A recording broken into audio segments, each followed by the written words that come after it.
Welcome to Mental Contraband. Today we're going to look at why some people believe racism is everywhere and some people seem to think it's nowhere.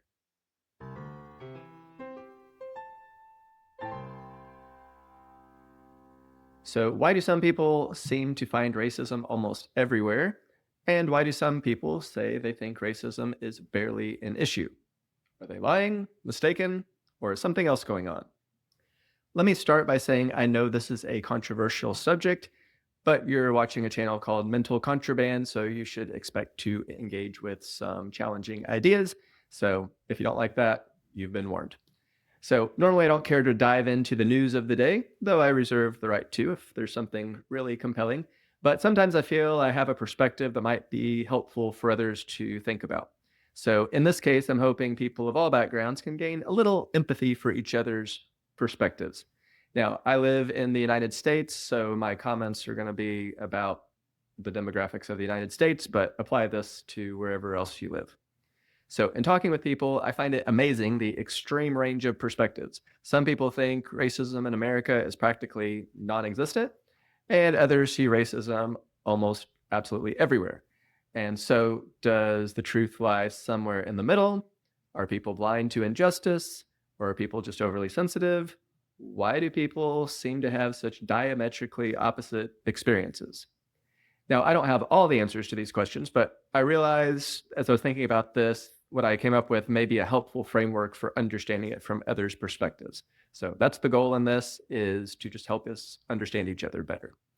So here's the perspective. It would be difficult to quantify actual statistics on this, but for simplicity, let's say that 1 in 10 people are truly prejudiced toward another race. And also for simplicity, let's say there are two races. We'll say purple people and green people. Purple people make up about 10% of the population, and green people make up 90% of the population. Now, what is going to be the experience of these two different groups? For the purple people, out of every 100 people they encounter, 9 of them will be prejudiced toward them. For the green people, out of every 100 people they encounter, only 1 of them will be prejudiced toward them. The purple people will encounter 9 times the prejudice experienced by the green people. From the green people's perspective, 1% is a fairly negligible percentage. From the purple person's perspective, 9% is a fairly common occurrence. It's 1 in 100 versus 1 in 11. So, do you think that might affect the trust levels overall? Now, adding more to that, those exact experiences will change for individuals in different population densities, and the specific people they happen to be around on a regular basis due to work, school, neighbors, or whatever, that's going to change. So, depending on various factors, some people may experience a 5-fold difference one way or the other. Some people may only experience prejudice 0.2% of the time, and others may experience it 45% of the time. Now, with those widely different experiences, you can see how the person who sees it 0.2% of the time would have trouble fathoming that it could be so prevalent, and those who experience it 45% of the time would have trouble understanding how others are so blind to it. Now, moving away from the fictitious purple and green people, there are obviously real life parallels. In the United States, African American people make up about 12 to 13% of the population. Caucasian people are about 60%. Hispanic is 18 to 19%. Asian is 6%. And other racial backgrounds make up about 2%. And again, if you live in another country, you can look up the demographics that apply to you. So reality is a bit more complicated, but you can see the general principle. If someone says they experience a great deal of prejudice and racism, it's possible they're making mountains out of molehills, but it's also possible that they're being completely honest. Mocking and dismissing them only alienates them further. Likewise, if someone truly doesn't see the problem, it's possible that they're heartless and have their head in the sand, but it's also possible that they're being completely honest and truly have no idea what you're talking about. Accusing them of being complicit and hateful doesn't help the situation either. So, what has your experience been? I'm curious to know who's listening to this. And I will say from the start, even though the algorithm likes it when people argue and that'll build up the views a lot faster, I'll just ask people to keep the comments civil. Just state your experience and try to learn from others and add insights if they seem helpful. Now, I'm not naive enough to think this video will change the world, but I hope it does at least shed some light on how people in the same country can have such wildly different experiences.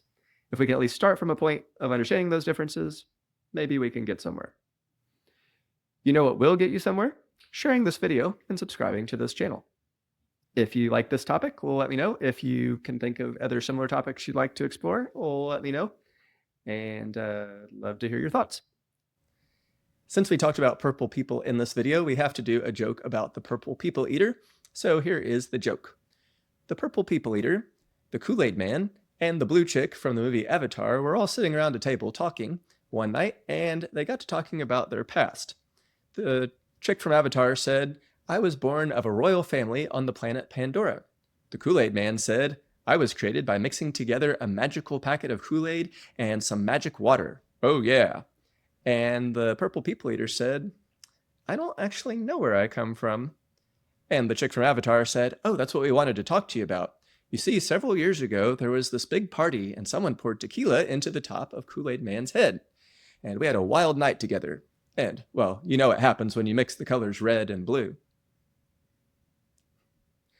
And finally, I was trying to come up with a good joke on this, but I couldn't come up with a good punchline, so I'm going to give it to you, the audience. So in the album art and the later music video, it shows that the purple people eater is in fact purple, but in the song, it says he eats purple people. So my question was, while he's on Earth, there's no purple people, so what does he do when he doesn't have any food? So that's my question to you. Come up with your best punchline. What does the purple people eater eat when he doesn't have any purple people around? So give me your best punchline and put it in the comments. And once again, if you found this video insightful or amusing in any way, please like the video and make sure you subscribe so that you don't miss any wonderful topics in the future. Thanks for watching, and I will catch you next time. Bye.